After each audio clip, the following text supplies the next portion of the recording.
Ngozi had spent days mulling over how to address the storm of emotions swirling inside her. After the conversation with the police and the realization of what adopting Angel would entail, she knew she couldn't keep running. It was time to face her fears and Idris head-on. She arranged for them to meet at a serene lakeside park just outside the city.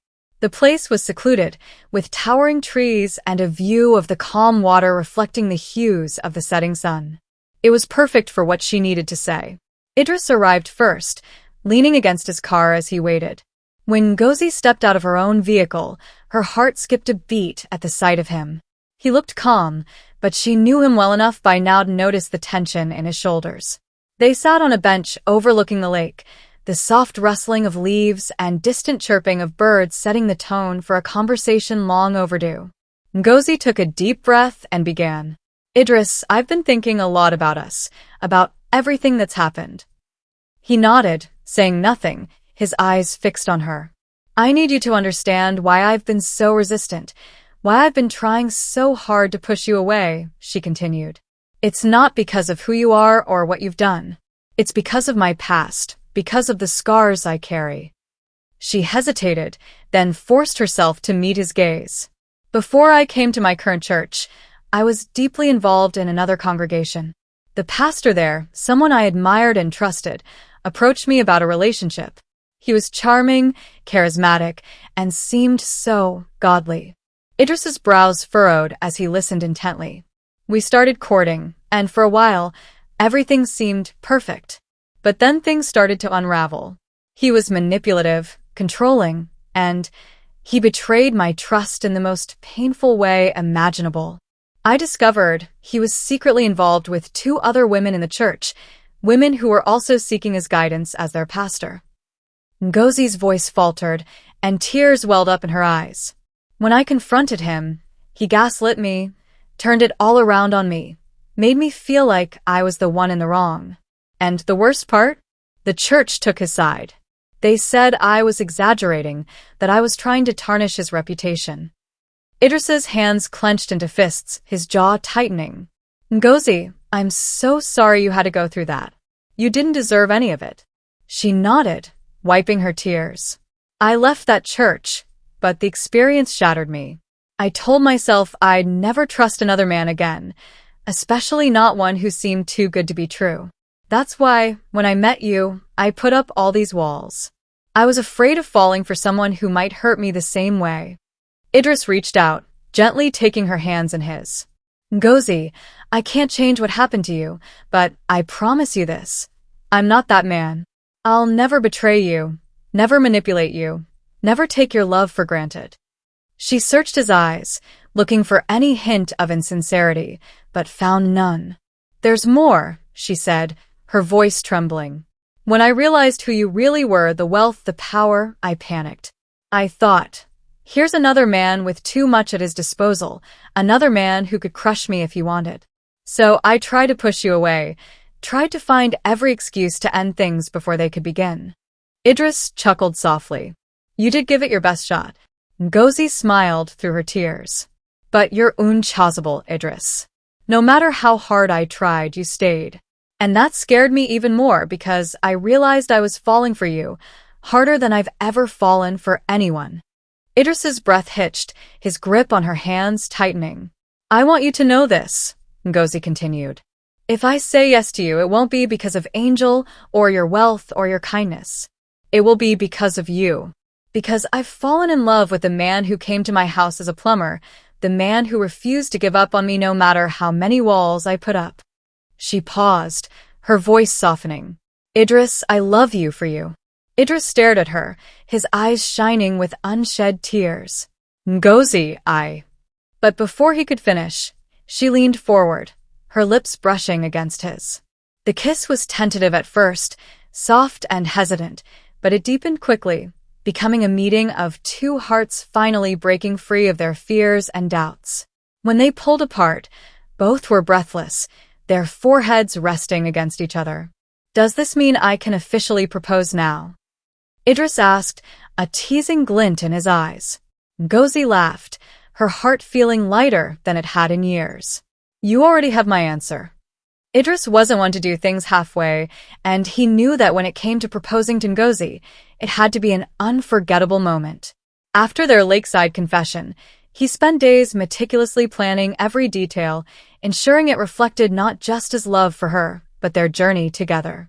He enlisted the help of his closest friends and Ngozi's best friend, Titi, who was thrilled to play a part in the surprise. The plan was to take Ngozi to a private dinner at the rooftop of one of the city's most luxurious hotels, a place where the city lights sparkled like stars. Ngozi thought it was just a regular dinner date, but the moment she stepped out of Idris's car and saw the beautifully lit rooftop adorned with flowers, candles, and soft music, she realized something special was happening. "Idris, what is all this?" she asked, her eyes wide with wonder. He smiled, holding out his hand to guide her to the table set for two. "You'll see." Dinner was exquisite, but Ngozi barely tasted the food. She couldn't shake the feeling that something monumental was about to happen. After dessert, Idris stood and reached into his pocket. He pulled out a small velvet box and got down on one knee. "Ngozi, from the moment I met you, you've challenged me, inspired me, and made me a better man. I've never met anyone as strong, beautiful, and compassionate as you. You've taught me the true meaning of love and resilience. I want to spend the rest of my life proving to you that I'm worthy of your love." He opened the box, revealing a stunning diamond ring. "Ngozi Chukwu, will you marry me?" Tears streamed down her face as she nodded. "Yes, Idris. 1,000 times yes." As he slipped the ring onto her finger, applause erupted. Unbeknownst to Ngozi, their closest friends and family had been watching from a nearby terrace. They rushed in to celebrate, filling the rooftop with laughter, hugs, and congratulations. With the proposal behind them, the next step was introducing each other to their families. Idris was nervous about meeting Ngozi's parents, knowing how protective they were of her, especially given her past heartbreaks. But when Ngozi's mother, a formidable woman with a warm smile, met Idris, she immediately softened. "I can see why my daughter loves you," she said, clasping his hands. "You've brought joy back into her life." Ngozi's father was more reserved but ultimately gave his blessing. "As long as you keep my daughter happy, you'll always have my support," he said gruffly, though there was a hint of a smile on his face. Meeting Idris's parents was an equally emotional experience. His mother, a regal woman with a commanding presence, embraced Ngozi as if she were already her daughter. "We've prayed for Idris to find someone like you," she said. "Welcome to the family." The engagement party was scheduled for a month later, giving them just enough time to finalize details and ensure it was an event to remember. Both families came together to plan, blending their cultural traditions into a celebration that reflected their union. The party was a grand affair, with vibrant decorations, music, and plenty of food. Angel, now the center of their lives, was dressed in a tiny white gown that made her look like a princess. During the ceremony, Idris and Ngozi exchanged engagement rings, solidifying their commitment to each other in front of their loved ones. It was a joyous occasion, filled with laughter and tears of happiness. With the engagement party behind them, it was time to focus on the wedding.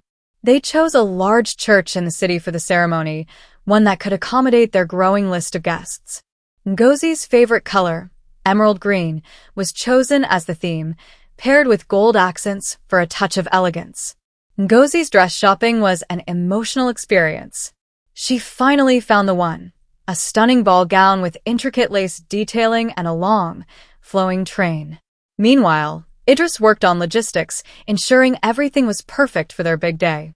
From arranging transportation for guests to selecting a live band for the reception, he left no stone unturned. As the wedding day drew closer, Ngozi found herself reflecting on how far they'd come. What began as a chance encounter with a humble plumber had blossomed into a love story she could never have imagined. Idris, too, marveled at the journey. He had found not just a wife but a partner, someone who understood his pain and shared his dreams. Together, they were ready to face whatever challenges life threw their way. The final week before the wedding was a whirlwind of activities. Idris and Ngozi were tying up loose ends, finalizing guest lists, and making sure everything would run smoothly on the big day. But life had a way of throwing curveballs, and this one was about to test their love like never before. 2 days before the wedding, Idris received an unexpected call while reviewing the seating arrangements. The voice on the other end was calm but carried a weight that sent a chill down his spine. "Idris? It's me, Aina." Idris froze, his heart pounding. Aina, his first love, the woman who had left him heartbroken and betrayed, was calling him now, after all these years. "What do you want?" Idris asked, his voice cold. "I need to see you." "It's urgent," she said. Idris was torn. He had moved on from Aina, but something in her voice made him agree to meet. He decided to keep this from Ngozi until he understood what Aina wanted. They met at a small cafe on the outskirts of the city. Aina looked different, tired, worn, and far from the vibrant woman Idris had once loved. "I'm not here to disrupt your life," Aina began, her eyes downcast. "But I couldn't stay silent any longer. Deo, he's back." Idris stiffened at the mention of Deo, the man who had not only stolen Aina from him but also caused him countless troubles afterward. "He's back in the country," Aina continued, "and he's unstable. He blames you for everything that happened to him, and he's made it clear that he wants revenge." Idris's mind raced. Deo had been a thorn in his side for years, spreading lies and making baseless accusations. If he was back and looking for trouble, it could ruin not just the wedding but everything Idris had built. "Why are you telling me this?" Idris asked, his voice tense. Aina sighed. "Because I owe you that much. I made mistakes, Idris, terrible mistakes, and I regret them every day. But I don't want to see you or anyone else get hurt because of me." Idris decided he couldn't keep this from Ngozi. That evening, as they sat together reviewing their vows, he told her about Aina's call and Deo's return. Ngozi listened silently, her expression unreadable. When he finished, she looked at him and said, "Why didn't you tell me immediately?" "I didn't want to worry you," Idris admitted. Ngozi shook her head. "Idris, we're a team now. You can't shield me from things like this. We face them together." Her words comforted him, but the tension in the air was palpable. The next day, during the wedding rehearsal, chaos erupted. A man barged into the church, shouting Idris's name. It was Deo, disheveled and wild-eyed, causing a scene in front of everyone. "You think you've won, Idris?" Deo yelled. "You ruined my life, and now you want to celebrate? Not on my watch." The ushers and security quickly escorted him out, but the damage was done. Guests whispered among themselves, and Ngozi's parents looked deeply concerned. After the incident, Ngozi pulled Idris aside. "Is this what I'm signing up for?" she asked, her voice trembling. Idris held her hands. "Ngozi, I'll do whatever it takes to protect you and our future. Deo won't ruin this for us. I promise." That night, Idris decided to confront Deo once and for all. He found him at a seedy bar, drowning his sorrows. "Why are you doing this, Deo?" Idris demanded. Deo laughed bitterly. "You took everything from me. My business, my reputation, my life." "I didn't take anything from you," Idris retorted. "You destroyed yourself with your choices. Stop blaming me for your failures." Their heated exchange drew attention, but Idris kept his cool. He knew Deo was lashing out from a place of pain and resentment. "Look," Idris said, softening his tone. "I'm getting married in 2 days. If you have any humanity left, let me have this moment. After that, we can sort out whatever you think I owe you." Deo stared at him for a long moment before slumping in defeat. "Fine. But don't think this is over." Despite the drama, the morning of the wedding arrived, and the church was a flurry of activity. Idris and Ngozi were determined not to let Deo or anyone else ruin their day. As Ngozi prepared in the bridal suite, Titi reassured her. "This is your day, Ngozi. No one can take this from you." Meanwhile, Idris stood in his dressing room, adjusting his tie and praying for strength. He had faced many challenges in his life, but this felt like the ultimate test. The wedding day dawned with clear skies and a sense of excitement in the air. The church was beautifully decorated in emerald green and gold, with flowers lining the aisles and sunlight streaming through the stained glass windows. Guests arrived in their finest attire, filling the pews with anticipation. Ngozi's parents, radiant with pride, were seated at the front, while Idris's family beamed with joy. Even Angel, the little bundle who had brought them closer, was dressed in a tiny white gown and cradled by one of Ngozi's friends. Idris stood at the altar, looking dashing in his tailored suit, his heart racing as he waited for his bride. The soft strains of the wedding march began, and everyone rose to their feet. All eyes turned toward the grand doors of the church as they opened to reveal Ngozi. She was breathtaking in her lace gown, her veil cascading down like a waterfall. Her father held her arm tightly as he walked her down the aisle, a mixture of pride and emotion on his face. As their eyes met, Idris felt a lump in his throat. This was the woman he had fought for, the one who had taught him to love again. When Ngozi reached the altar, her father placed her hand in Idris's and whispered, "Take care of her." The ceremony proceeded smoothly, with heartfelt readings and beautiful hymns. When it was time for the vows, Idris spoke with conviction. "Ngozi, you've been my greatest challenge and my greatest joy. I promise to love you, honor you, and stand by you through every storm.